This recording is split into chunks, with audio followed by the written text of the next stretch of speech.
সবাইকে welcome back to my YouTube channel. আমি পাপিয়া কুন্ডু। তো আজকে চললাম নিরল আমার যেতে ননদের বাড়ি।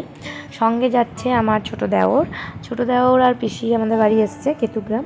তো ও বললো বৌদি যাবে, আমি বললাম হ্যাঁ চলো। ও আর ফুলটুসি বারবার বলে আসার জন্য। তো এই যে চলে এলাম বাইকে করে, একদম কাছে কেতুগ্রাম থেকে নিরল। এই যে এটা হচ্ছে আমার ননদ, যেহেতু ননদ ফুলটুসি আর ওর মেয়ে পরি। ওরা কিন্তু খুব ভালোবাসে আমাদেরকে, মানে প্রচণ্ড। এই যে ইনি হচ্ছেন আমার দেওর গৌরব।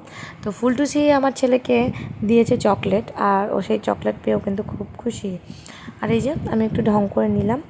আর এদের বাড়ির কিউট সদস্য হচ্ছে মনাকে কিন্তু আমি আগেই বলে দিয়েছিলাম মনার মাকে, যে মনাকে কিন্তু বেঁধে রাখবে, কারণ আমার ছেলের সাথে অলরেডি একটা ছোট্ট অ্যাক্সিডেন্ট হয়ে গেছে। আমাদের বাড়ির কুকুরটা কিন্তু ওকে কামড়ে দিয়েছে, ওর ভ্যাকসিন চলছে, তাই বলেছি বেঁধে রাখতে। আর আমার ছেলে কিন্তু পরীর ক্যাকটাসটা দেখতে পেয়ে ক্যাকটাস নামানো করেছে, আর মানে ক্যাকটাসটার উপরে হামলাও করছে। আমি কিন্তু বললাম শোনা, তোর নিজেরটা তো খেয়েছিস, এরটা কিন্তু খাস না।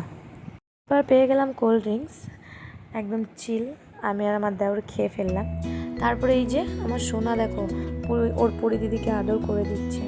তারপরে ফুলটুসিদের আয়োজন শুরু হয়ে গেল। আমরা কিন্তু বলে আসিনি, তারপরেও এত কিছু আয়োজন। আর মানে এত কিছু আমরা কিন্তু কেউ কিছু খাইনি, ভাই তো খাইনি আর আমিও সেরকম খাইনি, তোলা করিয়েছি। বাড়ি চলে এলাম, প্রচণ্ড গরম আর আমার ছেলের ঘুম এসছে। তো এবার ওকে আমি ঘুম পাড়িয়ে দেবো। তো আমার চ্যানেলে যারা নতুন তারা আমার চ্যানেলটা সাবস্ক্রাইব করো, লাইক করো, কমেন্ট করো, শেয়ার করো। আবারও দেখা হবে নেক্সট কোনো ভিডিও।